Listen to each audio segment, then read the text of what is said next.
जंगल में हल्की हल्की बारिश गिर रही थी। ठंडी हवा चल रही थी। रानू चिड़िया अपने दो छोटे बच्चों के साथ एक पेड़ के नीचे भीगे पत्तों में छिपी बैठी थी।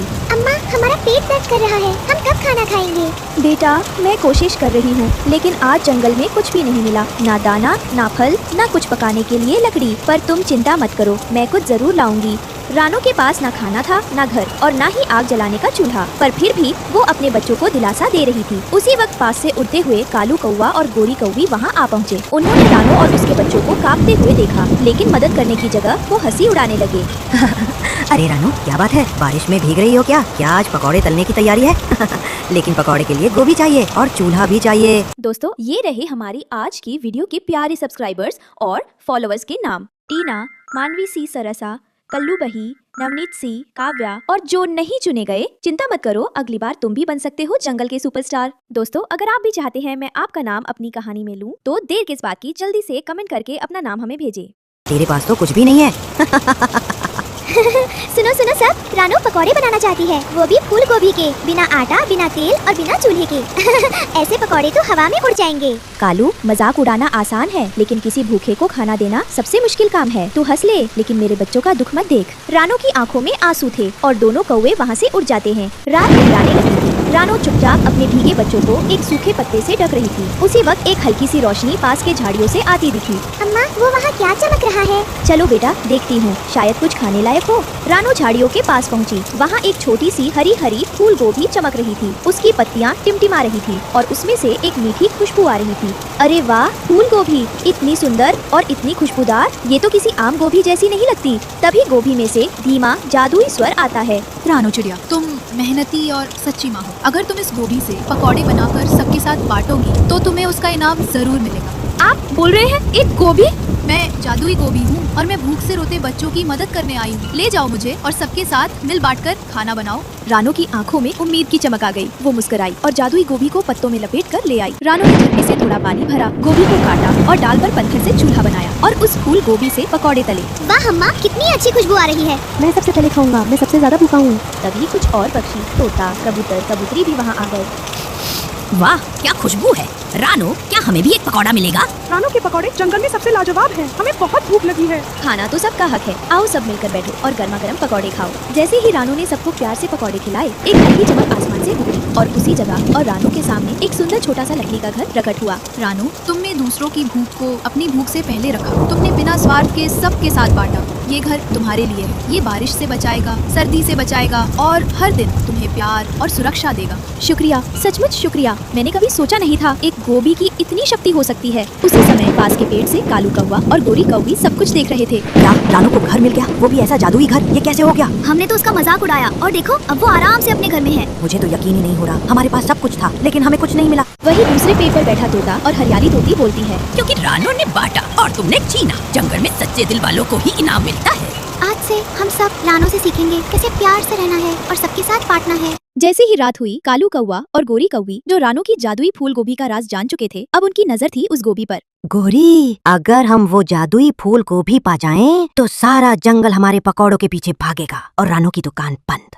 हाँ, और फिर हम अपने नाम से कालू पकोड़े सेंटर खोलेंगे। स्वाद ऐसा कि सब भूल जाए रानू को। तो चलो रात में चलते हैं उस पेड़ के नीचे जहाँ वो गोभी छुपाई है। चुपचाप निकाल लेंगे। जैसे ही कालू और गोरी उस जादुई पेड़ के पास पहुँचे, पेड़ की चमक मंद होने लगी और हल्की सी हवा चलने लगी। जल्दी कर कालू, तोड़ ले गोभी। जैसे ही कालू गोभी को छूता है, अचानक पेड़ से नीली रोशनी निकलती है। लोभियों, जो दूसरों का हक छीनते हैं, वो खुद भूख से तड़पते हैं। ये पेड़ बोल रहा है। हमें माफ कर दो, हम सिर्फ चखना चाहते थे। अचानक उन दोनों के पंखों पर गोभी की बेलें लिपट जाती है। अब तुम 3 दिन तक पकौड़ों की खुशबू सूंघते रहोगे, लेकिन खा नहीं पाओगे। और ऐसा ही हुआ। कालू और गोरी पेड़ के नीचे बैठे रहे। चारों तरफ गोभी के पकौड़ों की महक, लेकिन उनके मुंह तक कुछ नहीं आया और जंगल के जानवर हंसते रहे। अब समझ में आया, रानू की मेहनत जुराई नहीं जाती। इस कहानी से हमें सीख मिलती है कि जो थोड़े में भी सबके लिए सोचता है, उसे प्रकृति सब कुछ देती है। जंगल जंगल में बरसों बाद ऐसी बारिश आई जो रुकने का नाम ही नहीं ले रही थी। पेड़ गिर गए, घोंसले टूट गए और परिंदों के आशियाने बह गए। पूरा जंगल जैसे किसी अजूबे गम में डूब गया था। हे भगवान, कैसी आफत आई है इस जंगल पर। मेरा घर उजड़ गया, पेड़ टूट गया और अब ये मासूम बच्चे भूख प्यास से तड़प रहे हैं। कहाँ जाऊँ अब मैं? कौन देगा इन बच्चों को पनाह? न कोई ठिकाना बचा, न कोई सहारा। ये बारिश तो जैसे मेरी जिंदगी ही बहा ले गई। अम्मा अम्मा बहुत भूख लगी है, सुबह से कुछ नहीं खाया। देखो मुन्नी की सांस भी तेज चल रही है, हमें बहुत ठंड लग रही है। अम्मा हम कब तक इस गीली जमीन पर पड़े रहेंगे? क्या अब हमारा कोई घर नहीं होगा? अम्मा हमारा घोंसला वो बह गया ना, उसमें मेरी गुड़िया भी थी जो तुमने मुझे दी थी। और अम्मा वो छोटी सी रोटी जो तुमने पत्ते में छुपा कर रखी थी वो भी पानी में बह गई। अब हम कहाँ सोएंगे अम्मा? क्या अब हम हर रात ऐसे ही भीगते रहेंगे? नहीं बच्चों, मैं हार नहीं मानूंगी। जब तक मेरी सांसें चलती हैं मैं तुम्हें भूखा नहीं सोने दूंगी। कोई ना कोई रास्ता जरूर निकलेगा। ऊपर वाले पर भरोसा रखो। बारिश की मार ने सारे पक्षियों को बेघर कर दिया। कोई दरख्त ऐसा न बचा जहाँ परिंदा पनाह ले सके। इसी अफरा तफरी में जंगल का ठाकुर कालू कौवा अपने मजबूत पेड़ पर आराम से बैठा था। हा, देखो देखो अब जंगल का हाल। सारे परिंदे जो कल तक उड़ते फिरते थे, आज इस बारिश ने उन्हें घुटनों पर ला दिया। घोंसले बह गए, दाना पानी सब खत्म। और अब ये सब मेरी तरफ उम्मीदों से देख रहे हैं। मगर याद रखो, अब इस जंगल में सिर्फ मेरा हुक्म चलेगा। जब तक मैं न कहूँ तब तक कोई एक दाना भी नहीं खा सकता। मैं ठाकुर कालू कौवा हूँ, इस जंगल का असली मालिक। ठाकुर साहब, हम परिंदों ने कभी किसी का बुरा नहीं किया। हमारे बच्चे भूख से रो रो कर बेहाल हो गए हैं। 3 दिन हो गए, बारिश में कुछ खाने को नहीं मिला। आपकी मेहरबानी हो जाए तो कुछ दाने पानी दे दीजिए, हम आपके एहसानमंद रहेंगे। चुप, पहले मेरे दरबार की सफाई करो, फिर मिलेगा खाना। ठाकुर जी, मेरी बीवी अंडों पर बैठी है मगर उसके पास खाने को कुछ नहीं। अगर वो बीमार हो गई तो मेरे बच्चे कभी दुनिया नहीं देख पाएंगे। रहम कीजिए ठाकुर। चुप रहो तुम सब, ये दया दिखाने का वक्त नहीं है। मदद चाहिए तो पहले मेरे दरबार की सफाई करो। मेरा पेड़ पानी में गंदा हो गया है, उसे धो, मेरे लिए पत्तों का आसन बनाओ। और हाँ, जो सबसे पहले मेरी चोट साफ करेगा उसे एक छोटा सा दाना मिलेगा। पक्षी एक दूसरे को देख रहे थे, आंखों में बेबसी और अपमान था। याद रखो, इस जंगल में अब सिर्फ 2 चीजें चलेंगी, मेरा हुक्म और मेरी मर्जी। भूख, बेबसी और जुल्म ने सबको तोड़ दिया था। अब रोशनी की एक उम्मीद थी, रानो चिड़िया। एक रात जब रानो अपने बच्चों के लिए कुछ खाने की तलाश में निकली, या रब कहीं तो कुछ खाना मिल जाए। गुड़िया, मुन्नी, कबूतर के बच्चे, तोते के नन्हे चूजे, सबने 2 दिन से कुछ नहीं खाया। मैं क्या जवाब दूंगी उन्हें? अब तो पर भी जवाब दे रहे हैं। तब उसे एक सुनसान टीले पर अजीब सा पेड़ दिखा जो चमक रहा था। या अल्लाह, ये कैसा पेड़ है? इसकी शाखें तो मोमोज जैसी खुशबू दे रही हैं। पेड़ चमकता है और उसके नीचे गर्मा गर्म मोमोज गिरते हैं। या खुदा, ये तो सच में मोमोज हैं, गरम, ताजा, मुलायम। ये कैसे मुमकिन है? जंगल में ऐसा पेड़ कभी नहीं देखा मैंने। ये तो कोई जादुई करिश्मा लग रहा है। रुक जा, ऐ परों वाली माँ, तू कौन है जो खुद खाली पेट है पर तुझमें औरों की भूख के लिए इतनी तड़प है?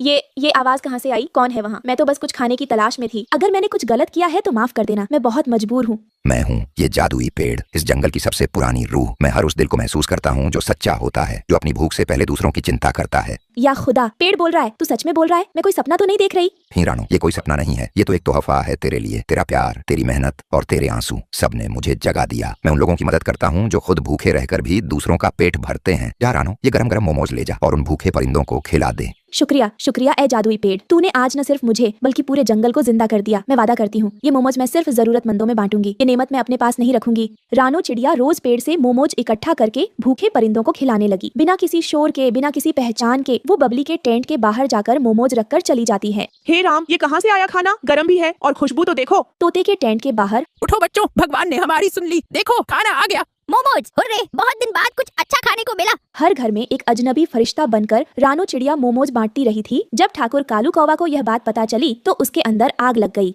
ये क्या है? ये तो मोमोज की खुशबू है और इतनी गरम। जंगल में ऐसा खाना कौन बांट रहा है? मेरी मर्जी के बिना कोई कुछ खा कैसे रहा है? जरूर कोई चोरी छिपे ये सब बांट रहा है। लेकिन कौन है वो जो मेरे हुक्म को तोड़ रहा है? जिस दिन मुझे पता चल गया उस दिन उसकी चोंच तोड़ दूंगा। जंगल में ठाकुर कालू कौवा का हुक्म ही चलता है, समझे सब?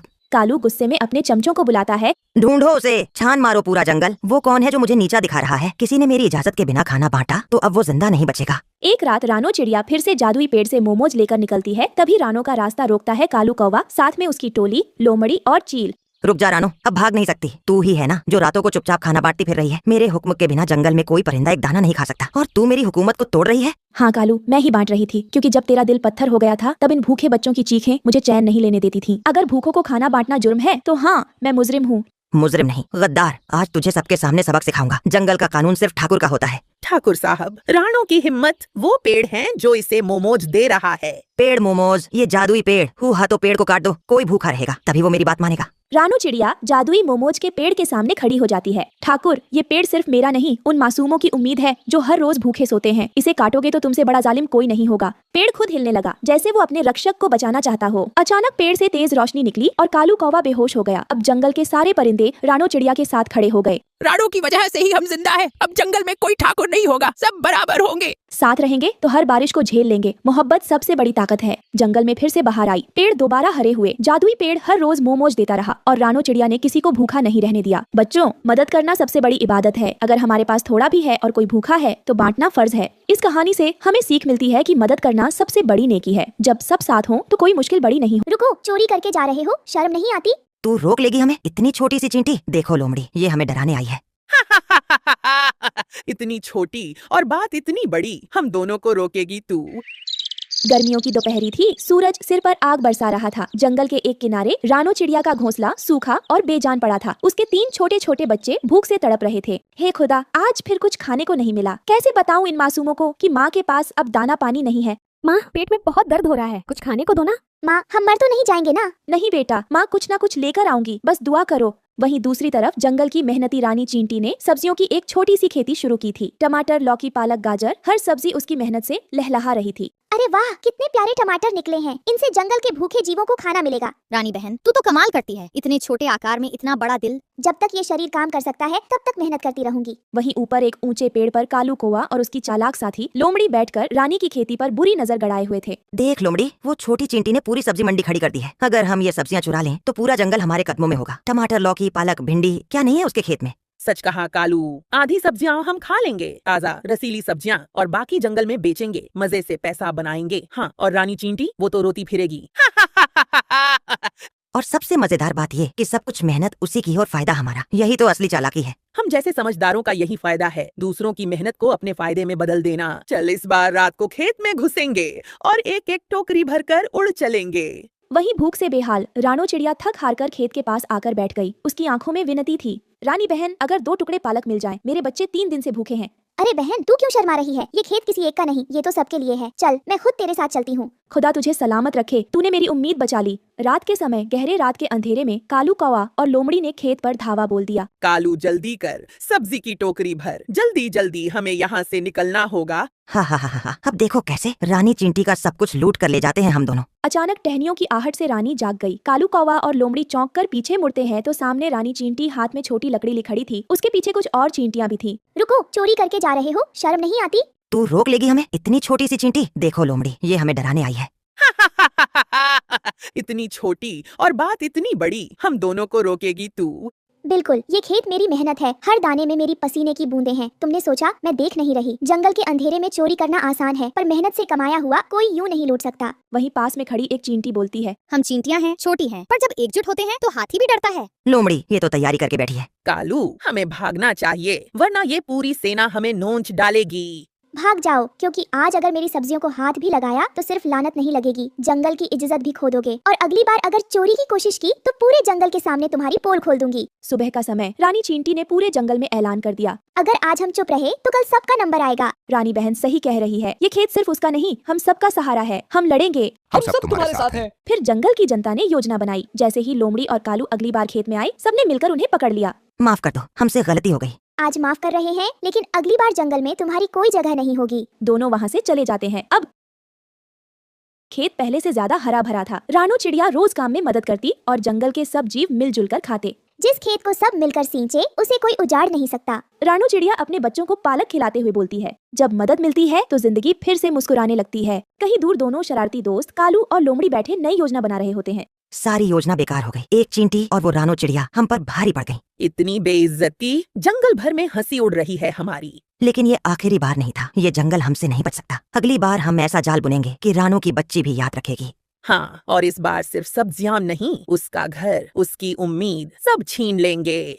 दोनों पीछे मुड़कर जंगल की ओर देखते हैं, जहाँ दूर रानो चिड़िया अपने बच्चों के साथ खेत में काम कर रही थी और रानी चींटी मुस्कुरा रही थी। कालू और लोमड़ी की आंखों में बदले की आग चमकती है। फिर दोनों जंगल से बाहर की ओर बढ़ जाते हैं। इस कहानी से हमें शिक्षा मिलती है कि अगर हम सब मिलकर एक दूसरे का साथ दें तो कोई भूखा नहीं रहेगा और कोई चोर हमें हरा नहीं पाएगा। मेहनत की इज्जत करो और मिल बांट कर जियो। नंदनवन नाम का एक बहुत ही खूबसूरत जंगल था। उस जंगल में बहुत सारे पक्षी रहा करते थे और उस जंगल में कुछ ही दिनों में बारिश का मौसम आने ही वाला था। उसी जंगल में रानो चिड़िया अपने बच्चों के साथ रहती थी। एक दिन रानो चिड़िया अपनी बेटी से कहती है, सुनो बच्चों, जंगल में अब बारिश का मौसम आने ही वाला है, मगर अभी तक हमने अपना घोंसला तैयार नहीं किया है। मेरा ख्याल है कि बारिश शुरू होने से पहले ही हमें अपना मजबूत घर बना लेना चाहिए, ताकि बारिश में हमें कोई भी परेशानी नहीं हो। तभी कालू कौवा वहाँ से गुजरते हुए रानो की बातें सुन लेता है और उससे कहता है, अरे रानो चिड़िया, तुम लोग इतनी जल्दी घर बनाओगे, मगर इतनी भी क्या जल्दी है? अभी तो बारिश का मौसम शुरू होने में बहुत टाइम है। मैं तो अपना घर बाद में बनाऊंगा आराम से, अभी से परेशान होने की क्या जरूरत है? अरे नहीं नहीं कालू भैया, मौसम का क्या भरोसा, कब बारिश शुरू हो जाए, इसलिए हमें पहले से ही तैयार रहना होगा और हमें अपना घोंसला बना लेना चाहिए ताकि हमें आगे किसी भी परेशानी का सामना न करना पड़े। यह बात सुनकर कालू कौवा मन ही मन सोचने लगता है, मैं इस चिड़िया को आराम से घोंसला बनाने देता हूँ। जब ये घोंसला बना लेगी तो मैं इसे डरा धमकाकर इसके घोंसले से इसे भगा दूंगा। फिर मुझे बना बनाया घोंसला मिल जाएगा और मुझे मेहनत करने की भी जरूरत नहीं पड़ेगी। हाँ, ये ठीक रहेगा। कालू कौवा ये बात मन ही मन सोच रहा था। तभी रानो उससे कहती है, अरे कालू भैया, क्या सोच रहे हो? क्या तुम चलोगे मेरे साथ लकड़ी लेने? नहीं नहीं, मैं नहीं जाऊंगा। तुम जाओ और लकड़ियाँ इकट्ठा करके अपना मजबूत घोंसला बना लो। मैं अपना घोंसला बाद में बना लूंगा। कोई बात नहीं कालू भैया, जैसी आपकी मर्जी। चलो बच्चों, मैं लकड़ी जमा करने जा रही हूँ, तुम दोनों अपना ख्याल रखना। फिर रानो लकड़ियाँ लेने चली जाती है। थोड़ी देर उड़ते उड़ते उसे एक जगह पर लकड़ियाँ दिखाई देती हैं। ये लकड़ियाँ तो काफी मजबूत है, इनसे मेरा घोंसला बहुत मजबूत बनेगा। ये कहकर रानो अपने पंजों में लकड़ियाँ दबाकर अपने घर चली जाती है। कुछ दिन मेहनत करने के बाद रानो चिड़िया का एक मजबूत लकड़ी का घर तैयार हो जाता है। तभी थोड़ी देर में बादल गरजने लगता है और हल्की हल्की बारिश शुरू हो जाती है। यह देखकर रानो अपने बच्चों से कहती है, देखो बच्चों, अब तो हल्की हल्की बारिश शुरू हो गई है। ये तो अच्छा हुआ कि हमने समय रहते ही अपना घर तैयार कर लिया, नहीं तो ना जाने हमारा इस बारिश में क्या होता। रानो अपने बच्चों से बातें कर ही रही थी कि तभी वहाँ पर कालू कौवा आ जाता है। सुन चिड़िया, अभी के अभी अपने बच्चों के साथ यहाँ से दफा हो जा। इस लकड़ी के घर में मैं रहूंगा, समझी तू? कालू भैया, ये तुम क्या कह रहे हो? मैंने अभी अभी तो इतनी मेहनत करके ये घर तैयार किया है, अब तुम कह रहे हो कि ये घर तुम्हें दे दूं? तुम्हारा दिमाग तो ठीक है ना? अरे ओ चिड़िया, ज्यादा चोचू ना कर। मैं जितना कह रहा हूँ तू बस उतना कर, नहीं तो मैं तुझे अभी चोंच मार मार कर घायल कर दूंगा। अरे कालू भैया, क्या तुम मेहनत करके अपना घर तैयार नहीं कर सकते हो? तुम अभी के अभी यहाँ से चले जाओ, ये मेरा घर है। अरे और रानो, तू मुझसे ज्यादा बहस ना कर। देख नहीं रही बारिश हो रही है और मुझे अभी के अभी घर चाहिए, तो तुम अपने बच्चों के साथ अभी के अभी इस घर को छोड़कर चली जाओ, नहीं तो मैं तुम्हें और तुम्हारे बच्चों को चोंच मार मार कर तुम्हारी शक्ल बिगाड़ दूंगा। फिर तुम पूरी जिंदगी खुद को पहचान नहीं पाओगी। यह बात सुनकर रानो चिड़िया पूरी तरह से डर जाती है और अपने बच्चों के साथ वहाँ से चली जाती है। कालू कौवे ने उसके घर पर जबरदस्ती कब्जा कर लिया था। रानो बारिश में भीगते हुए अपने बच्चों के साथ उड़ते हुए जा रही थी। मम्मा, हमसे तो उस कालू कौवे ने हमारा घर हथिया लिया है और हम ऐसे बारिश में भीगते हुए कहाँ तक जाएंगे? अगर हम ज्यादा भीग गए तो हम बीमार पड़ जाएंगे। परेशान मत हो बच्चों, हिम्मत रखो, हमें कोई ना कोई घर तो मिल ही जाएगा। ऐसा कहकर रानो अपने बच्चों के साथ जा रही थी। तभी उसे एक बहुत ही बड़ा और सुंदर सा मशरूम का घर दिखाई देता है। वो अपने बच्चों के साथ उस मशरूम घर के अंदर चली जाती है। तब वो देखती है कि वो घर तांत्रिक का था। रानो और उसके बच्चों को भीगा हुआ देखकर वो कहता है, अरे चिड़िया, तुम इस बारिश में भीगती हुई कहाँ से आ रही हो? क्या तुम्हारे पास रहने के लिए कोई घर नहीं है? हाँ तांत्रिक जी, हमारे पास अभी रहने के लिए कोई घर नहीं है। फिर रानो अपनी सारी परेशानी उस तांत्रिक को बताती है। उसकी परेशानी सुनने के बाद तांत्रिक उससे कहता है, रानो, तुम्हें रहने के लिए घर चाहिए ना? मैं तुम्हें घर दे सकता हूँ। दरअसल मेरे पास जादुई मशरूम है। तुम उस मशरूम को जहाँ भी मिट्टी में दबाओगी, वहाँ एक बहुत ही बड़ा और सुंदर सा मशरूम घर बनकर तैयार हो जाएगा, जिसमें तुम आराम से रह सकती हो। और उस मशरूम घर में एक खास बात यह भी है कि उस घर में तुम्हारी सारी जरूरतों के सामान भी मौजूद होंगे। ठीक है तांत्रिक जी, तो आप यह जादुई मशरूम मुझे दे दें। मैं इस मशरूम से अपने लिए एक विशाल मशरूम घर तैयार करूंगी। तांत्रिक रानो को वो जादुई मशरूम दे देता है। फिर रानो अपने बच्चों के साथ उस मशरूम को एक खाली मैदान में मिट्टी के नीचे दबा देती है। तभी वहाँ एक बहुत ही सुंदर मशरूम का घर बनकर तैयार हो जाता है। मशरूम के घर को देखकर वो बहुत खुश होती है। फिर वो अपने बच्चों के साथ उस मशरूम घर के अंदर चली जाती है। मम्मा, यह घर तो सच में बहुत सुंदर है। चाहे कितनी भी बारिश हो जाए, लेकिन हमें कोई फर्क नहीं पड़ेगा। हाँ बच्चों, यह मशरूम घर तो बहुत अच्छा है। हम इस घर के अंदर से इस बारिश का मजा ले सकते हैं।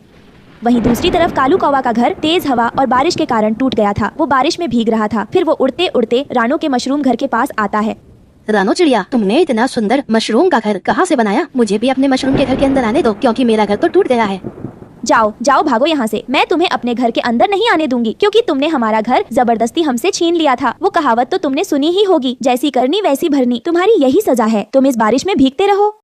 कालू खुले आसमान के नीचे बैठकर भीग रहा था और उसे अपनी गलती पर पछतावा हो रहा था। वहीं रानो अपने बच्चों के साथ खुशी खुशी मशरूम के घर में रहती है। जंगल में मई और जून का महीना चल रहा था। गर्मी बहुत ज्यादा हो रही थी। ऐसी गर्मी से पक्षियों का बुरा हाल था। एक दिन रानो चिड़िया पेड़ पर बैठी बंटी कबूतर से कहती है, कबूतर भैया, इस बार गर्मी कुछ ज्यादा ही पड़ रही है। ऐसा लगता है जैसे यह गर्मी हमें मार ही डालेगी। नदी का पानी भी गर्म हो गया है और गर्म पानी की वजह से नदी का पानी भी कम होता जा रहा है। ऐसे तो इस भयंकर गर्मी में हमें बहुत परेशानियों का सामना करना पड़ेगा। रानो चिड़िया, परेशान क्यों होती हो? बस आज रात की ही तो बात है, कल से गर्मी नहीं लगेगी हमें। आप ये क्या कह रहे हो कबूतर भैया? मेरी तो कुछ समझ में नहीं आ रहा है। कृपया आप मुझे साफ साफ समझाएं, आप कहना क्या चाहते हैं? रानो बहन, क्या आपको नहीं पता जंगल के सारे पक्षी आज रात ही शिमला के जंगल में चले जाएंगे? क्या आपको कालू और गौरी ने कुछ नहीं बताया? शायद वो दोनों भूल गए होंगे। आज रात ही हमें शिमला के लिए निकलना होगा। सारे पक्षियों ने अपना अपना सामान भी बांध लिया होगा। मैं भी सामान बांधने ही जा रहा हूँ। आप भी अपनी तैयारी कर लीजिए। नहीं बंटी भैया, कालू कौवे और गौरी कौवी ने मुझे कुछ नहीं बताया इस बारे में। मैं अभी जाकर उन दोनों से पूछती हूँ। ये कहकर रानो चिड़िया कालू कौवे और गौरी कौवी के पास जाती है और उनसे कहती है, कालू गौरी, आपने मुझे शिमला जाने की बात क्यों नहीं बताई? आपने तो अपना सामान भी बांध लिया है। रानो चिड़िया, हम बहुत दूर शिमला के जंगल जा रहे हैं, पास वाले जंगल नहीं। वहाँ जाने के लिए तुम्हारी औकात नहीं। और सारे पक्षी बम्बू कॉप्टर से जा रहे हैं और बम्बू कॉप्टर का किराया बहुत ज्यादा है। तुम्हें याद है चिड़िया, तुमने मुझसे 100 रुपए उधार लिए थे। कब देने का इरादा है फिर तुम्हारा? हाँ गौरी बहन, मुझे सब याद है। काम लगते ही सबसे पहले मैं आपको 100 रुपए दे दूंगी। लो कर लो बात। देखो जरा, 100 रुपए वापस देने की औकात नहीं। और शिमला की सैर करने जाएगी, वहाँ जाने के लिए पूरे 1000 रुपए चाहिए। बम्बू कॉप्टर का किराया कहाँ से दोगी? इतने पैसे नहीं है तुम्हारे पास। यही सोचकर हमने तुम्हें नहीं बताया। चलो चलो अब रास्ता छोड़ो, तुम्हारे चक्कर में कहीं बम्बू कॉप्टर न छूट जाए। भारी भरकम किराया दिया है हमने उसका, हाँ नहीं तो। रानो चिड़िया वापस अपने घर लौटती है और अपना सामान बांध लेती है। बम्बू कॉप्टर भी आ चुका था। सारे पक्षी बम्बू कॉप्टर में बैठ चुके थे। रानो चिड़िया अपनी बेटी के साथ एक किनारे पर बैठी थी। तभी बम्बू कॉप्टर का ड्राइवर उसके पास आता है और उसे कहता है, रानो चिड़िया, क्या तुम्हें भी शिमला के जंगल जाना है या नहीं? हाँ ड्राइवर जी, हमें भी शिमला के जंगल जाना है, पर हमारे पास बम्बू कॉप्टर का किराया नहीं है। आप इजाजत दें तो मैं और मेरी बेटी बम्बू कॉप्टर की छत पर बैठकर चले जाते हैं। अरे रानो चिड़िया, ये क्या बात हुई? जाओगी तो किराया तो तुम्हें देना ही पड़ेगा। ड्राइवर भाई जी, अगर यह चिड़िया फोकट में ही शिमला जाएगी तो हम भी फोकट में जाएंगे। हमारे किराए के पैसे वापस करने होंगे तुम्हें। हमारे पैसे मुफ्त के थोड़ी आ रहे हैं। रानो चिड़िया, किराया तो देना ही होगा, वरना मैं बम्बू कॉप्टर से तुम्हें नहीं ले जा सकता। ड्राइवर बम्बू कॉप्टर लेकर वहाँ से चला जाता है। वहीं गुड़िया चिड़िया तो रोने लगती है। गुड़िया बेटी चुप हो जा, शिमला के जंगल तो हम जरूर जाएंगे। हम इस बम्बू कॉप्टर के पीछे पीछे चलेंगे। ठीक है बेटा, अब चुप हो जा। ऐसे बम्बू कॉप्टर आगे आगे और रानो चिड़िया अपनी बेटी के साथ उसके पीछे पीछे उड़ी जा रही थी। अचानक से एक जगह बम्बू कॉप्टर रुक जाता है। अरे क्या हुआ, ये बम्बू कॉप्टर क्यों रुक गया? पक्षियों, बम्बू कॉप्टर का इंजन खराब हो गया है और ये बम्बू कॉप्टर ठीक होने में कितना समय लगेगा पता नहीं। तब तक आप सब नीचे उतर जाएं। सारे पक्षी अपने अपने सामान लेकर नीचे उतर जाते हैं। तभी पीछे से रानो चिड़िया वहाँ पहुँच जाती है। कबूतर भैया, यह बम्बू कॉप्टर क्यों रुक गया? रानो बहन, बम्बू कॉप्टर का इंजन खराब हो गया है। कब ठीक होगा पता नहीं। अच्छा होता मैं भी शिमला के लिए आपके साथ ही निकल लेता, पर क्या करूं, मेरे पास बहुत ज्यादा सामान है। अच्छा कोई बात नहीं कबूतर भैया, मैं अब चलती हूँ। रानो चिड़िया अपनी छोटी सी पोटली उठाती है और अपनी बेटी को लेकर आगे बढ़ जाती है। 2 दिनों के लंबे सफर के बाद रानो चिड़िया आखिर शिमला के जंगल में पहुँच ही जाती है। अरे वाह मम्मा, देखे यहाँ कितनी ठंडक है। चारों तरफ बर्फ ही बर्फ पड़ी है। हाँ गुड़िया बेटी, हमारे जंगल में तो जैसे आग बरस रही है, पर यहाँ तो बहुत ही ठंडक है। इसीलिए तो हम शिमला आए हैं। रानो चिड़िया और गुड़िया चिड़िया इधर उधर घूमकर शिमला के ठंडक का आनंद ले रही थी। तभी एक तोता उनके पास आता है और उनसे कहता है, चिड़िया बहन, क्या तुम मेरे सेब के बाग की रखवाली करोगी? मुझे कोई पक्षी काम के लिए नहीं मिल रहा है। मैं तुम्हें अच्छी तनख्वाह दूंगा। बर्फबारी शुरू हो गई है। 1-2 दिन में यह जंगल सैलानियों पक्षियों से भर जाएगा। आपको बस यह देखना है कोई पक्षी बाग के सेब को ना तोड़े। बोलो, क्या ख्याल है तुम्हारा? हाँ तोते भैया, मैं जरूर करूंगी। ये नौकरी ठीक है मेरे लिए। तोता भाई, आपका बहुत बहुत शुक्रिया जो आपने मुझे काम पर रखा। लेकिन तोते भैया, अगर रहने के लिए कोई घर होता तो मैं अपनी बच्ची को वहाँ छोड़ देती। अच्छा तो ये बात है, तो फिर तुम आज के आज ही काम पर लग जाओ और अपने रहने के लिए मेरे बाग में ही बर्फ का घर बना सकती हो। वहाँ तुम्हें कोई चिंता की बात नहीं होगी। मम्मा, अच्छा हुआ जो ड्राइवर अंकल हमें लेकर बम्बू कॉप्टर से शिमला नहीं आए, वरना हम भी बीच रास्ते में ही सारे पक्षियों की तरह फंसे रहते। हाँ बेटा, तुम ठीक कहती हो। शिमला की बर्फबारी देखकर गुड़िया चिड़िया बहुत खुश थी। रानो चिड़िया भी सेब के बाग में नौकरी मिल जाने की वजह से बहुत खुश थी। उसने सेब के बाग में बर्फ से अपना एक सुंदर सा छोटा सा घर बनाया और अपनी बेटी के साथ पूरी गर्मी उस बर्फ के घर में खुशी खुशी गुजारने लगी। आज की सुबह तो जैसे खुदा की मुस्कुराहट बन के आई है। थोड़ी ही देर में एक डाल पर से मिट्ठू तोता और उसकी पत्नी मीना तोती उड़ते हुए आते हैं। सलाम रानो बहन, कैसे हो? तुम्हारा आशियाना तो दिन ब दिन और भी प्यारा होता जा रहा है। सलाम मिट्ठू भाई, ये सब तुम्हारे अच्छे बोल हैं। जब अच्छे दोस्त साथ हों तो छोटा घोंसला भी महल लगता है। और तुम्हारी मेहनत भी तो है रानो दीदी। कोई और होता तो कब का हार मान चुका होता। तुम तो हौसले वाली हो। अरे नहीं मीना बहन, बस बच्चों का पेट भरना हो तो एक माँ कुछ भी कर सकती है। और बच्चे कैसे हैं? सो रहे होंगे शायद। हाँ, अभी अभी आंख लगी है उनकी। जैसे ही जागेंगे फिर भूख का शोर मच जाएगा। तीनों हंसते हैं। हरी भरी वादी में एक पेड़ पर बना था रानो चिड़िया का प्यारा सा घर। वो अपने बच्चों के साथ बहुत सादगी से मगर खुशी से रहती थी। उसकी मेहनत और प्यार ने उस घर को जन्नत बना दिया था। ये छोटा सा घोंसला ही मेरी पूरी दुनिया है। यहाँ मेरी मेहनत है, मेरे बच्चों की मुस्कान है और ऊपर वाले की रहमत भी। माँ, हमें भूख लगी है। अभी लाती हूँ मीठे बेर और ताजी फुल्कियाँ। कहीं दूर पहाड़ियों के पीछे बैठा था कालू कौवा। उसके दिल में जलन थी, रानो की खुशियों से, उसके घर से, उसके बच्चों से। हर बार ये रानो चमकती है और मैं तो बस अंधेरे में ही रहता हूँ। जंगल वाले उसे प्यार देते हैं, इज्जत देते हैं और मुझे जैसे मैं कोई पराया हो गया हूँ। तभी वहाँ बादल आता है, मुंह से धुआं निकालता हुआ। क्या हुआ दोस्त, आज भी बुरा मूड? तू मेरा सच्चा दोस्त है ना, एक काम कर, बरस जा रानो के घर पर, ऐसा बरस के उसका घर ही बह जाए। वाह, तू बोले और मैं ना बरसूं। आज उस चिड़िया को सबक सिखाते हैं। वो हमेशा सबकी प्यारी बनी रहती है। मिट्ठू, तोता, मीना, बच्चे सब उसी के गुण गाते हैं। मैं क्या किसी की नजर में नहीं आता? आज तो उसकी खुशियाँ बह जाएंगी बारिश में। अरे तू तो दिल की बात कह गया यार। मैं भी कब से किसी पर गुस्सा निकालना चाहता था। अब देख, तेरे कहने से बरसूंगा, मगर रुक रुक के नहीं, एक ही झटके में ऐसी बारिश लाऊंगा कि रानो चिड़िया की छत तक न बचे। शाबाश मेरे बादल दोस्त, तू ही मेरा असली यार है। जब वो रानो रोएगी, उसके बच्चों की चीखें आएंगी, तभी तो मुझे सुकून मिलेगा। तो तैयार हो जा, अगले ही पल उसकी दुनिया उजाड़ दूंगा। आज मेरी बारिश उसके घोंसले को नहीं छोड़ेगी। बादल जोर से हंसता है और आकाश में गड़गड़ाहट होती है। अचानक काले बादल छा गए। रानो चिड़िया के बच्चे डर कर माँ के पंखों में छिप गए। हे खुदा, इतनी तेज बारिश! ये मौसम तो ठीक था, ऐसा क्यों हो रहा है? माँ, ये बादल क्यों इतना गुस्से में है? हमारा घर गिर जाएगा क्या? हमें कुछ हो तो नहीं जाएगा ना माँ? माँ, बाहर बिजली कड़क रही है, पानी भी टपक रहा है, मैं डर रहा हूँ माँ, बहुत डर। नहीं बेटा, माँ हूँ ना तुम्हारी, सब ठीक कर दूंगी। जब तक मेरी सांसें चल रही हैं, तुम्हें कुछ नहीं होने दूंगी। ये घोंसला सिर्फ तिनकों से नहीं बना, ये बना है मेरी मेहनत से, मेरी ममता से। कोई भी तूफान हो, कोई भी बारिश, मैं अपने बच्चों को टूटने नहीं दूंगी। माँ, अगर घर गिर गया तो हम कहाँ रहेंगे? अगर एक घर टूट भी गया तो हम मिलकर नया बनाएंगे बेटा। हम भी आपकी मदद करेंगे माँ, हम डरेंगे नहीं। शाबाश मेरे शेरों, यही बात तो माँ को ताकत देती है। चलो अब हम मिलकर दुआ मांगते हैं, सब खैरियत से हो। बारिश में भीगते हुए आया रानो का पुराना दोस्त मिट्ठू तोता और उसकी पत्नी मीना तोती। रानो बहन, सब ठीक है? तुम्हारा घोंसला ये तो आधा भीग गया है, बच्चे कहाँ हैं? नहीं मिट्ठू, कुछ भी ठीक नहीं है। ये बारिश सिर्फ बारिश नहीं है, ये बदले की बारिश है। ये बादल ये जानबूझकर बरस रहा है, मेरा घर गिराना चाहता है, मेरी मेहनत को बहा देना चाहता है। ये कोई मामूली बारिश नहीं है, इसमें साजिश की बू है। इतनी तेज बारिश सिर्फ एक जगह, और ये बादल लगता है किसी के इशारे पर काम कर रहा है। मैंने भी कुछ अजीब देखा। कालू कौवा आज सुबह उस बादल के पास मंडरा रहा था, कुछ फुसफुसा रहा था, मुझे तभी शक हुआ था। तो मेरा शक सही था, कालू ने ही बादल से मिलकर ये किया है। वो मुझसे जलता है, मेरी मेहनत, मेरे बच्चों की हंसी उसे बर्दाश्त नहीं होती। मिट्ठू तोते को शक था कि इस बारिश के पीछे कुछ न कुछ चाल है। वो बिना देर किए आसमान की ओर उड़ गया। बादलों के पीछे जाकर उसने जो देखा, कालू कौवा बादल के ऊपर बैठा था और उसे भड़काता जा रहा था। और बरस, और जोर से बरस, उस रानो का घोंसला बहा दे ताकि उसे सबक मिले। ओह, ये तो कालू कौवा की चाल है। हमें कुछ करना होगा, किसी ऐसी शक्ति से मदद लेनी होगी जो इंसाफ कर सके। लेकिन कौन, किसके पास जाए? चलो चलो परियों की वादी, वहाँ मिलेगी हमें न्याय की देवी परी रानी। पहाड़ों की ऊंचाई पर थी परियों की वादी, वहाँ नूरानी चमक में बैठी थी परी रानी, जिनके इशारे से मौसम भी पलट जाए। कौन दुखी है मेरे जंगल में? परी रानी, मैंने किसी का बुरा नहीं किया, फिर भी मेरा घर उजाड़ा जा रहा है, क्या ये इंसाफ है? रानी जी, ये कालू कौवा और गुस्सैल बादल की साजिश है। अब बहुत हो गया, जो गलत करेगा उसका हिसाब होगा। अब हर किसी को उसके कर्मों का फल मिलेगा। परी रानी ने अपने जादुई डंडे से आसमान में लहर फैलाई, बादल ठहर गया, बिजली शांत हो गई। तुमने मासूम का घर तोड़ने की कोशिश की, अब तुम दोनों को सजा मिलेगी। माफ कर दो, मुझसे गलती हो गई। मैं कालू के कहने में आ गया, मुझे अफसोस है। अब तुम दोनों को जंगल की सेवा करनी होगी। जब तक रानो का घर दोबारा नहीं बनता, तब तक तुम दोनों उसकी मदद करोगे। बादल ने हल्की हल्की बारिश की, जिससे मिट्टी नरम हो गई और पेड़ की शाखें मजबूत हो गईं। कालू ने लकड़ियां लाकर रानो का घर बनाने में मदद की। मिट्ठू, मीना और परी रानी की कृपा से रानो का घर पहले से भी सुंदर बन गया। आज मैं अकेली नहीं थी, सच, अच्छाई और दोस्ती मेरे साथ थे। हमेशा याद रखना रानो दीदी, बुराई चाहे जितनी भी बड़ी हो, जब सच सामने आता है तो वो खुद मिट जाती है। इस कहानी से हमें सीख मिलती है कि दूसरों की मेहनत को तबाह करना कभी सही नहीं होता। जलन और गुस्सा सिर्फ तबाही लाते हैं, जबकि दोस्ती, सच और एकता से हर तूफान को रोका जा सकता है। रानो चिड़िया, क्या हुआ? तुम इतनी तेज बारिश में यहाँ पर बैठी क्यों भीग रही हो? चील बहन, मैं तो यहाँ भोजन ढूंढने के लिए आई थी, लेकिन मैं काफी देर से भोजन ढूंढ रही हूँ, मुझे अभी तक भोजन नहीं मिला। यह चिड़िया यहाँ बैठी भीग रही है, तो क्यों ना मैं इस चिड़िया को अपने घर ले जाऊँ, फिर इसे अपने घर ले जाकर इसकी दावत उड़ाऊँ। रानो चिड़िया, ऐसा करो, तुम मेरे घर चलो, मेरे घर पर बहुत सारा भोजन है, उसमें से थोड़ा तुम भी अपने घर ले जाना। चलो, तुम मेरे साथ चलो। हिमालय के जंगल में रानो चिड़िया अकेली अपने टूटे फूटे घोंसले में रहती थी। एक दिन की बात है, कालू कौवा रानो चिड़िया से कहता है, रानो चिड़िया, तुम अपना घोंसला किसी ऊंचे से पेड़ पर बना लो, क्योंकि मुझे खबर मिली है कि हमारे जंगल में बाढ़ आने वाली है, कहीं तुम्हारा घोंसला बह न जाए। लेकिन कालू भैया, मैं अपना घोंसला कैसे बना पाऊंगी? मैं तो अंडे देने वाली हूँ और बुलबुल डॉक्टर ने तो मुझे आराम करने के लिए बोला है। रानो, मैं तुम्हारी मदद जरूर करता, लेकिन मेरे घोंसले तक तो पानी आ गया है, तो मुझे अपना घोंसला ऊंचे पेड़ पर बनाना है, तो मैं तुम्हारी मदद नहीं कर सकता हूँ।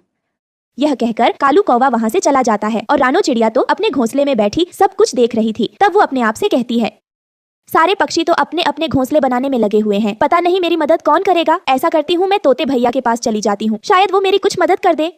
यह सोचकर रानो चिड़िया तोते के घर आती है और उसके पास आकर कहती है, तोते भैया, मैं अंडे देने वाली हूँ और मैं अपना घोंसला नहीं बना पाऊंगी, तो क्या आप मेरा घोंसला बना दोगे? तो आपकी बड़ी कृपा होगी। रानो, अभी तो मैं अपना घोंसला बना रहा हूँ, जब मेरा घोंसला बनकर तैयार हो जाएगा तो मैं तुम्हारा घोंसला बना दूंगा, तब तक तुम इंतजार कर लो, क्योंकि अभी तो मैं तुम्हारा घोंसला नहीं बना सकता हूँ। वैसे तोते भैया, तुम्हारा घोंसला बनने में कितना समय लगेगा? देखो रानो, मेरा घोंसला बनने में तो 3 से 4 दिन लग जाएंगे। जैसे ही मेरा घोंसला बन जाएगा मैं तुम्हारा घोंसला बनाना शुरू कर दूंगा। यह कहकर तोता अपने घर के अंदर चला जाता है। तब रानो चिड़िया अपने आप से कहती है, नहीं नहीं, मैं 3 से 4 दिन नहीं रुक सकती, मुझे अब किसी और से मदद लेनी होगी। फिर रानो चिड़िया वहाँ से लाडो चिड़िया के घर जाती है और वहाँ आकर लाडो चिड़िया को सारी बात बताती है। रानो, इस हालत में मैं तुम्हारी मदद जरूर करती, लेकिन देखो ना, मेरी तबीयत थोड़ी ठीक नहीं है, इसलिए मैंने अपना घोंसला भी पूरा नहीं बनाया है, तो मैं तुम्हारी मदद कैसे करूंगी। लाडो, कोई बात नहीं, अगर तुम्हारी तबीयत ठीक नहीं है तो मैं किसी और के पास जाती हूँ। यह कहकर रानो चिड़िया वहाँ से चली जाती है और वो खुद ही अपना घोंसला बनाने की सोचती है। इसलिए वो लकड़ियाँ इकट्ठी करती है। जैसे ही वो लकड़ियाँ इकट्ठी करती है और वो बहुत थक जाती है, तब रानो एक पेड़ पर बैठ जाती है और अपने आप से कहती है, भगवान, अब मैं अपना घोंसला कैसे बनाऊंगी। थोड़ी ही लकड़ियाँ इकट्ठी की है और मैं थक गई हूँ। मैं अंडे नहीं देती तो मैं बाकी पक्षियों की तरह अपना घोंसला बना लेती, लेकिन अब मैं अपना घोंसला कैसे बनाऊं। रानो चिड़िया यह सोच रही थी कि तभी अचानक से तेज हवाएं चलने लगती हैं और आसमान पर काले बादल भी छा जाते हैं। मौसम तो अचानक से खराब हो गया। लगता है अब मैं अपना घर नहीं बना पाऊंगी, तो मुझे अब अपने पुराने घोंसले में ही जाना चाहिए। रानो चिड़िया जैसे ही उड़ती है, तेज बारिश शुरू हो जाती है, लेकिन वो तो फिर भी उड़ती जाती है और अपने घोंसले में आकर रुकती है। तब वो घोंसले में आकर कहती है, चलो अच्छा हुआ कि मैं सही सलामत अपने घोंसले में आ गई, नहीं तो यह तेज तूफान और बारिश मेरी जान ही ले लेती। रानो चिड़िया बारिश रुकने का इंतजार करती है, लेकिन बारिश तो रुकती नहीं है, वो तो और भी ज्यादा तेज हो जाती है और रानो चिड़िया का घोंसला पानी से भर जाता है। यह पानी तो मेरे घोंसले के अंदर आ गया, लगता है मुझे यह घोंसला छोड़ना ही पड़ेगा। यह बोलकर चिड़िया जैसे ही घोंसले से बाहर आती है, तभी उसका घोंसला तो उड़ जाता है। मैं अब इस तेज बारिश में कहाँ जाऊँ, मेरा घोंसला तो टूट फूट कर उड़ गया और मेरी तबीयत तो पहले से ही बहुत खराब है। रानो चिड़िया ऐसी बारिश में बैठी भीग रही थी, तभी एक चील की नजर चिड़िया पर पड़ जाती है। यह चिड़िया बिना घर के यहाँ तेज बारिश में बैठी भीग रही है, लगता है यह अंडे देने वाली है। मैं इस चिड़िया को अपने घर ले जाती हूँ, क्योंकि जब यह अंडे देगी तो मैं इसके अंडों को बड़े मजे से खाऊंगी। यह कहकर चील रानो के पास आती और बड़े प्यार से उससे कहती है, चिड़िया, तुम यहाँ बैठकर तेज बारिश में क्यों भीग रही हो? ऐसी हालत में तेज बारिश में भीगोगी तो तुम्हें ठंड लग जाएगी, तुम्हारी तबीयत खराब हो जाएगी। चील बहन, मैं माँ बनने वाली हूँ और मेरा घोंसला तो टूट फूट कर उड़ गया है। मेरे पास कोई जगह नहीं है जहाँ मैं रह सकूँ, तो क्या आप मेरी मदद कर दोगी?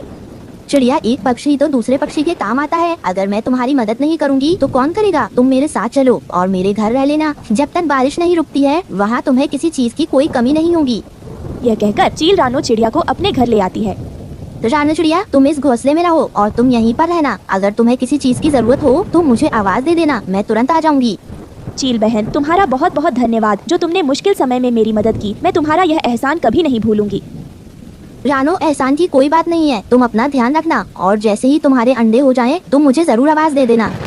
यह कहकर चील अपने घोंसले में आ जाती है। तभी चील का पति उसे डांटते हुए कहता है, तुम इतनी दयावान कब से हो गई जो तुम इस चिड़िया को घर के अंदर ले आई? मैं अभी इस चिड़िया को भगा कर आता हूँ। नहीं नहीं, आप उस चिड़िया को यहाँ से नहीं भगा सकते, मैं तो उसे यहाँ उसके अंडे खाने के लिए लाई हूँ। पत्नी जी, क्या कहा? वो चिड़िया अंडे देने वाली है? हाँ हाँ, वो चिड़िया अंडे देने वाली है। जैसे वो चिड़िया अंडे दे देगी तो हम बारिश के मौसम में बड़े मजे से उस चिड़िया के अंडे को खाएंगे। वाह पत्नी जी, तुम्हारे अंदर तो बड़ा दिमाग है, मैंने यह तो कभी नहीं सोचा था। दोनों पति पत्नी ऐसे आपस में बातें कर रहे थे कि तभी रानो चिड़िया उन दोनों की बातें सुन लेती है। हे भगवान, यह दोनों तो मेरे अंडे खाने की प्लानिंग कर रहे हैं। अभी तो मैंने अंडे दिए भी नहीं है, मुझे यहाँ से किसी तरह भागना होगा, नहीं तो अगर मेरे अंडे हो गए तो ये दोनों उन्हें खा जाएंगे। यह कहकर रानो चिड़िया वहाँ से भाग जाती है और एक पेड़ पर आकर बैठ जाती है। हे भगवान, अब मैं कहाँ जाऊंगी? यह बारिश रुकने का नाम नहीं ले रही है। मेरे पेट में भी बहुत दर्द हो रहा है, मैं कभी भी अंडे दे सकती हूँ। हे भगवान, मेरी मदद करो। रानो ऐसे कह रही थी कि तभी एक बादल बरसता हुआ उसके पास आता है और उससे कहता है, रानो चिड़िया, तुम क्यों रो रही हो? तुम अपनी समस्या मुझे बताओ। बादल भैया, इतनी तेज बारिश हो रही है और मेरे पेट में बहुत दर्द हो रहा है। मेरे पास कोई घर भी नहीं है। अच्छा, तो ये बात है। रानो चिड़िया, मैं बारिश को तो रोक नहीं सकता, लेकिन मैं तुम्हारे लिए एक गुलाब का घर बना देता हूँ। बादल इतना बोलकर अपने जादू से गुलाब का घर बना देता है। आपका बहुत बहुत शुक्रिया बादल भैया, आपने मेरी जान बचा ली। उसके बाद रानो चिड़िया उस गुलाब के घर के अंदर चली जाती है और थोड़ी देर बाद वो अंडे भी दे देती है। फिर रानो चिड़िया अपने अंडों के साथ खुशी खुशी रहने लगती है। दोस्तों, हमें उम्मीद है कि आपको हमारी कहानी पसंद आई होगी। कृपया कमेंट करके बताएं कि आपको यह कहानी कैसी लगी और वीडियो को लाइक और शेयर करना न भूलें। अगर आप हमारे चैनल पर नए हैं तो सब्सक्राइब जरूर करें। धन्यवाद। एक जंगल में एक कालू कौवे नाम का एक किसान रहता था। उसके पास जादुई सोने का सेब का पेड़ था और उसके 2 बेटे थे जो उसके काम में उसकी मदद करते थे। वो रोज पेड़ से सेब तोड़ा करते और उन्हें गिना करते थे। एक दिन कालू कौवे को अपने सेब कुछ कम नजर आने लगते हैं। फिर वो प्रतिदिन उन्हें गिना करता था और रोज उसका एक सेब कम हो जाता था। फिर वो अपने बेटों से क्रोधित होकर उनसे कहने लगा, लगता है कोई पक्षी हमारे सेब लेकर जा रहा है। हाँ पिताजी, लगता है कोई हमारे बाग से चोरी कर रहा है। हमें पेड़ पर नजर रखनी होगी। हाँ पिताजी, हम उन्हें पकड़कर जरूर सजा देंगे ताकि वो दोबारा ऐसा करने से पहले 100 बार सोचें। ठीक है, पर इसकी जिम्मेदारी कौन लेगा? दोनों बेटे आगे आते हैं और फिर कालू कौवा अपने बड़े बेटे को इसकी जिम्मेदारी दे देता है। फिर बड़ा बेटा रात को उस सोने के सेब के पेड़ की रखवाली कर रहा होता है और पूरी रात जगते जगते वो थककर सो जाता है। देखो, फिर सुबह एक सेब कम हो गया। अब इस सेब के पेड़ की रखवाली की जिम्मेदारी मैं अपने छोटे बेटे को देता हूँ। फिर कालू कौवा रखवाली करने की जिम्मेदारी अपने छोटे बेटे को दे देता है। छोटा बेटा जब रखवाली कर रहा होता है तब रात 12 बजे हवा में कुछ आहट होती है और एक पंछी जो असली सोने का होता है वो उड़ता हुआ वहाँ आ गया और अपनी चोंच से सेब को टक टक करने लगा। अरे लगता है ये वही पंछी है जो रोज हमारे सेब को चुरा रहा है। फिर वो उस पर तीर चला देता है, लेकिन तीर से पंछी को कोई नुकसान नहीं पहुंचता। सिर्फ एक सोने का पर उसकी पूंछ से गिर जाता है और वो पंछी उड़ भागता है। सुबह जब कौवे का छोटा बेटा उस पंख को लेकर कालू कौवे के पास जाता है। अरे ये पंख तो सोने का है और बहुत कीमती लगता है। ये सोन पक्षी तो हमें सोने के अंडे भी देगा। इसे हम किसी भी कीमत पर अपने हाथ से जाने नहीं दे सकते। दोनों बेटे उस पंख को देखने लगते हैं। हाँ लगता है ये इन सेब के पेड़ से भी ज्यादा कीमती है। हाँ, क्यों ना हम ऐसा करें, उस पक्षी को पकड़ें, फिर हमारे पास इस सेब के पेड़ से भी कीमती खजाना होगा। हाँ पिताजी, हमें इस पक्षी को पकड़ना चाहिए इससे पहले कि कोई और उसे पकड़ ले। पर इसे पकड़ने कौन जाएगा? अगर हम तीनों चले गए तो इस सेब के पेड़ की देखरेख कौन करेगा? ये जिम्मेदारी मैं लेता हूँ। मैं उस पक्षी को पकड़ लाऊंगा, आप मुझ पर भरोसा करें। ठीक है, तुम जाओ और अपना ख्याल रखना। जल्दी ही सोन पक्षी को पकड़कर मेरे पास ले आना। बड़ा बेटा लालच में पक्षी को पकड़ने निकल पड़ता है। रास्ते में उसे एक चालाक लोमड़ी दिखाई देती है। वो उसे रोकती है और उसे कहती है, मैं जानती हूँ तुम यहाँ किसकी तलाश में आए हो। अच्छा, तुम्हें कैसे पता? मेरी बात ध्यान से सुनो। जिस सोन पक्षी की तुम्हें तलाश है वो एक गुफा में रहती है जिसका दरवाजा खुल जा सिम सिम बोलने से खुलता है। वो लोमड़ी की आधी बात सुनकर ही जल्दी से गुफा की ओर जाने लगता है। वो गुफा के सामने पहुंचता है तो खुल जा सिम सिम कहता है और दरवाजा खुल जाता है। फिर वो अंदर जाता है और देखता है वहाँ सोने का पक्षी और चारों तरफ बहुत सारा खजाना होता है जो बहुमूल्य आभूषण से भरे होते हैं। अरे यहाँ खजाना तो पक्षी से भी ज्यादा कीमती लगता है। मैं ऐसा करता हूँ, पक्षी की जगह खजाना ले जाता हूँ। जैसे ही वो बाहर की ओर आने लगता है तभी दरवाजा बंद हो जाता है और वो वहीं रह जाता है। कुछ दिन बीत जाते हैं पर कालू कौवे का बड़ा बेटा वापस नहीं आता है। लगता है वो रास्ता भटक गया है, अब तक वापस नहीं पहुंचा। कहीं उसे कोई नुकसान तो नहीं पहुंच गया? पिताजी, मैं ये जिम्मेदारी लेना चाहता हूँ। मैं सोन पक्षी और भाई दोनों को ढूंढ के ले आऊंगा। ठीक है, पर तुम जल्दी लौटाना, मुझे तुम्हारी चिंता रहेगी। फिर छोटा बेटा निकल पड़ता है। फिर उसे भी वही लोमड़ी दिखाई देती है और उसे भी वो वही बात कहती है। जब वो भी गुफा में जाता है तो लालच में आकर अपने भाई की तरह गुफा में ही बंद हो जाता है। कुछ दिन बीत जाने पर जब छोटा बेटा भी वापस नहीं आता तब कालू कौवा चिंता में आ जाता है और अपने दोनों बेटों की तलाश में निकल पड़ता है। फिर उसे भी रास्ते में वो लोमड़ी दिखाई देती है। मुझे पता है तुम क्या ढूंढ रहे हो। मैं अपने दोनों बेटों की तलाश में आया हूँ। अच्छा, वही दोनों बेटे जो सोन पक्षी को ढूंढ रहे थे। तुम्हें कैसे पता? हाँ, मैं जानती हूँ। मैंने ही उन्हें गुफा का रास्ता बताया था जहाँ सोन पक्षी रहती है। अच्छा, जब तुमने रास्ता बताया तो वो अब तक वापस कैसे नहीं आए? क्योंकि तुम्हारे बेटे पूरी बात सुने बिना ही जल्दी से चले गए। अच्छा, तो तुम मुझे बताओ उस गुफा के बारे में और वहाँ कैसे जाना है। फिर लोमड़ी उसे सारी बातें बताती हैं और वो भी सब सुन गुफा की ओर चल पड़ता है। गुफा के सामने पहुंचता है तो खुल जा सिम सिम कहता है जिससे दरवाजा खुल जाता है और वो अंदर चला जाता है। अरे यहाँ तो बहुत सारा खजाना है और सोन पक्षी भी हैं। अरे ये क्या, मेरे दोनों बेटे बेहोश पड़े हैं। ये देख वो रोने लगता है। उसके रोने की आवाज सुन गुफा में से आवाज आती है, तुम भी इन्हीं की तरह यहाँ लालच में आए हो क्या? नहीं नहीं, मैं तो अपने दोनों बेटों को ढूंढने आया हूँ। अच्छा, तेरे दोनों बेटे लालच में आकर मेरा खजाना ले जा रहे थे, इसलिए यहाँ बंद हो गए हैं। आप इन्हें माफ कर दो, अब हम ऐसा कभी नहीं करेंगे और सोन पक्षी भी नहीं चाहिए।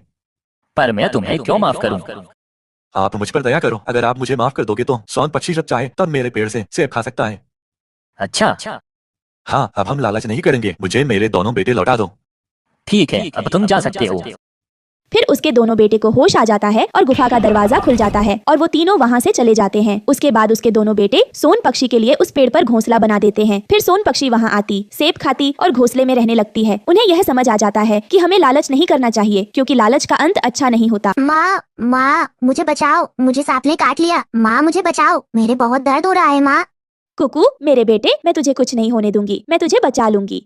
रानो चिड़िया अपने पति टुन्नू चिढ़ा और अपने 2 बच्चों के साथ रहती थी। रानो चिड़िया और उसके पति टुन्नू ने लव मैरिज की थी, जिस वजह से रानो की सास ने उन दोनों को घर से निकाल दिया था। तब वो दोनों अलग एक घर में रहते थे, लेकिन अचानक से कुछ दिनों बाद एक चील उसके पति पर हमला कर देता है, जिस वजह से उसके पति की मौत हो जाती है। वो मेहनत मजदूरी करके अपने बच्चों का पेट पालती है। फिर ऐसे ही कुछ दिन बीत जाते हैं और एक दिन जंगल में तेज बारिश शुरू हो जाती है। बारिश इतनी तेज थी कि जंगल में बाढ़ आ जाती है और पक्षियों के घर डूबने लगते हैं। तेज बारिश की वजह से रानो का घर भी टूट जाता है। तब रानो अपने दोनों बच्चों को लेकर अपनी सास के घर आती है, लेकिन उसकी सास तो उसे देखकर दरवाजा भी नहीं खोलती है।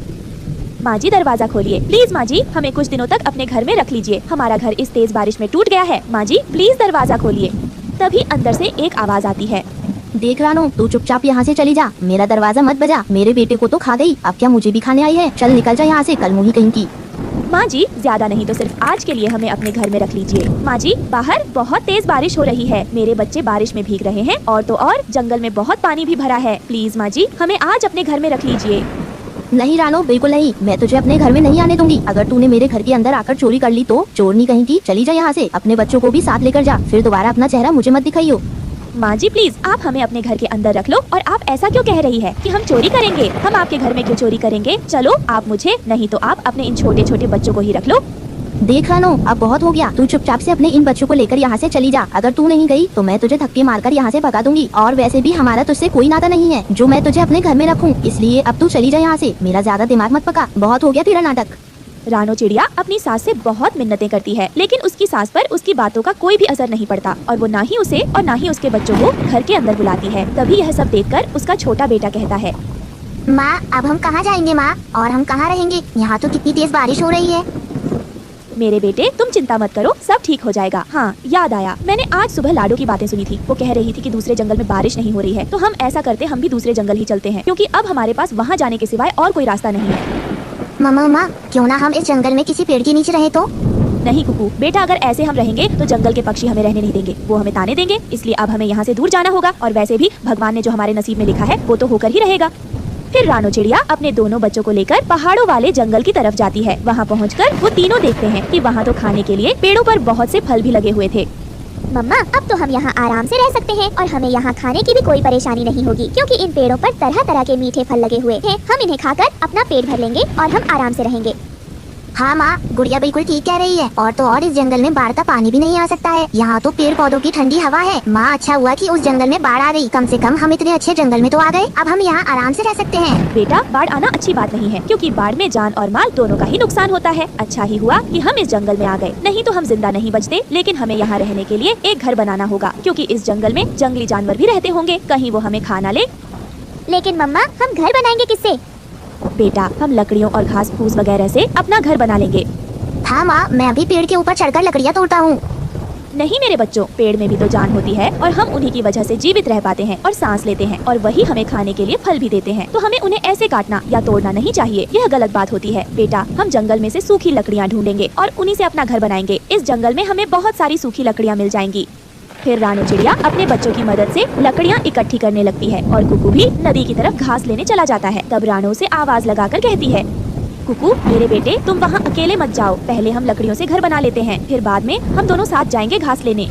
लेकिन कुकू तो अपनी मम्मा की बात नहीं सुनता और वो अकेला नदी की तरफ आ जाता है। तभी वो जोर से चिल्लाने लगता है, मम्मा जल्दी आओ, मम्मा जल्दी आओ। फिर रानो और गुड़िया जल्दी से कुकू के पास आती है। क्या हुआ कुकू बेटा, तुम ऐसे जोर से क्यों चिल्ला रहे हो, क्या हुआ जल्दी बताओ। माँ मुझे एक जहरीले सांप ने काट लिया है। यह बात सुनकर तो गुड़िया और रानो के पैरों तले जमीन खिसक जाती है। तभी कुकू ये बात कहकर बेहोश हो जाता है। कुकू मेरे भाई तुम्हें क्या हो गया, उठ जाओ, क्या हुआ तुम्हें? कुकू मेरे बेटे उठ जा, क्या हो गया तुझे? हे भगवान, मैंने आपका क्या बिगाड़ा है जो आप मेरे साथ ऐसा कर रहे हो? पहले आपने मेरे पति को मुझसे छीन लिया, फिर घर, और अब मेरा बेटा। नहीं ऐसा मत करो, मेरे बेटे को मुझे वापस कर दो, मैं आपसे विनती करती हूँ। तभी वहाँ लगे गुलाब के फूल में से आवाज आती है, रानो मैं एक जादुई गुलाब का फूल हूँ। मैंने तुम्हारी बातें सुनी जब तुम अपने बच्चों को पेड़ पौधों के बारे में समझा रही थी, मुझे बहुत अच्छा लगा। मैं तुम्हारे बेटे को दोबारा जिंदा कर रहा हूँ। कहीं मैं कोई सपना तो नहीं देख रही? रानो तुम कोई सपना नहीं देख रही हो, तुम जो कुछ भी सुन रही हो सब कुछ सच है। मैं अभी तुम्हारे बेटे को जिंदा कर देता हूँ और तुम्हारे सामने जादुई गुलाब का एक घर बना देता हूँ। बस तुम अपनी आंखें बंद कर लो और जैसा घर तुम बनाने के लिए सोचोगी वैसे ही घर तुम्हारे सामने बनकर तैयार हो जाएगा। फिर रानो अपनी आंखें बंद कर लेती है और वो आंखें बंद करके जैसा घर अपने मन में सोचती है वहाँ वैसा ही एक जादुई गुलाब का सुंदर सा घर बनकर तैयार हो जाता है। वो घर दिखने में बहुत सुंदर लग रहा था और फिर कुकू भी ठीक हो जाता है। माँ गुड़िया आप दोनों ये क्या कर रही हो? कुकू तुम ठीक हो ना मेरे बेटे? माँ मुझे क्या हुआ था, मैं तो बस सोया हुआ था, लेकिन माँ इतनी सी देर में आपने इतना सुंदर सा घर बना लिया। घर? कौन सा घर बेटा? फिर जैसे ही रानो सामने की तरफ देखती है तो वहाँ उसे एक सुंदर सा विशाल जादुई गुलाब का घर दिखाई देता है। जैसा रानो ने सोचा था वैसा ही। मम्मा, ये घर तो बहुत अच्छा है और ये बिल्कुल फूलों की तरह महक आ रहा है। हाँ बेटा, क्योंकि ये जादुई गुलाब का घर है। फिर इस तरह से रानू अपने दोनों बच्चों के साथ अपने जादुई गुलाब घर में खुशी खुशी रहने लगती है।